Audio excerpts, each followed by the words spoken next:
Atlanta is, last time I checked, ranked around number 3, number 4, dealing with sex trafficking, and it's mainly geared towards juveniles. Those numbers are.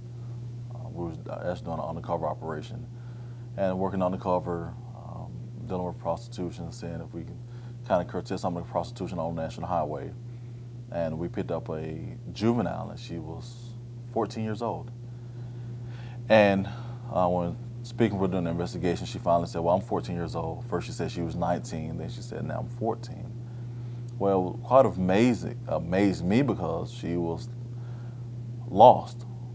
The gentleman who basically brought her out to Old National Highway and dropped her off and said, hey, go out and make some money. I'll protect you. I'm your family now. Things of that nature. She really believed them. Basically, what went through my mind then is, okay, why would you want to sell this child to other people, and then once she goes out and make the money and you get it, you keep the money, and the most you do for her is buy some food from McDonald's. The reason why I refer the girls is because most of them are lost. Most of them have been displaced out of homes. You have some who are from other states who decided, hey, I'll go with this guy who is my quote-unquote boyfriend. And it turns out to be their pimp. So he brings them to this state. They're lost. They have nowhere else to go. Once we detain them and we arrest him, where will they go? If we release them, they're back on the streets.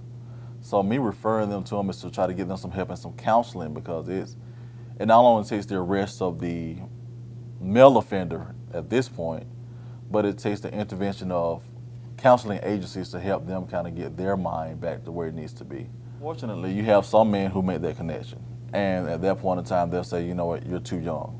But that's about 1% out of millions and millions.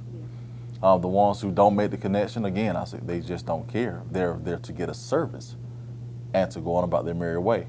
If the young ladies advertised as 19, 20 years old, they care less if they come and they look 15. Because to them, they're paying for a service. The service is more important than the age of the female who's there. If she can perform what they want, they don't care. They're just for a moment, and then they're gone. On to the next.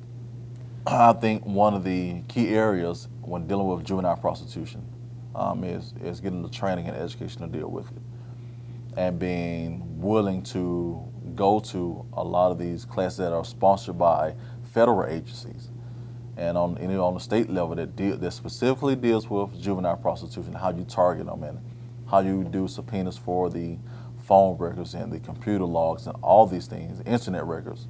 That way, when we do come across juvenile prostitution, we're not just stopping just this one on this level, but we're able to go and track back all this guy's been doing in conjunction with the federal level. And a lot of times we have federal agencies that wants to do an agreement with local agencies to allow officers to become deputized of federal agencies. That way, not only are the cases handled on a city, county, state level, but they also wind up being handled on the federal level. But until we start doing the education, the training, and start taking advantage of the federal opportunities, we're always going to be behind the 8 ball. We're always going to have a high number of juvenile prostitution. Report it. Call it in, report it. If they see it going on, if they see vehicles pulling up, consistently at a particular address, or if they see a particular car always there dropping off a female and she's walking around, take down tag numbers, what some of these people look like, if they can. I mean, if nothing else, if they just see just high flow of activity, just call it in and report it. That way they gives us a heads up and say, hey, this is an area that we may want to start looking at as far as juvenile prostitution. So let's devise a plan, be strategic. Let's go do some surveillance, see what's going on. And from that point, not only are the citizens saying that, you know what, man, if I call, they're going to do something. So that's building up their confidence and their trust with the local police department. A lot of people do not come to the police, and they do not report a lot of these, especially juveniles. Because most juveniles feel, once they're out there, they feel like I can take care of myself. My pimp/daddy, takes care of me. So if I report it to the police, the police are going to make me feel bad because now I have to tell on my daddy. So if I tell on my daddy, I'm going to be treated, like a fool.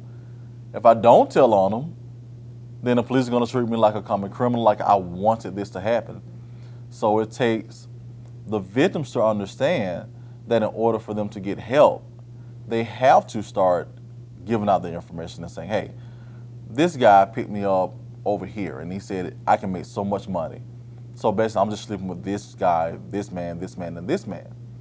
And then on the police side, we have to make sure that when we come in contact with the juvenile victims, male or female, that we're not treating them as victims, but we're offering something to them that they haven't received in a very long time.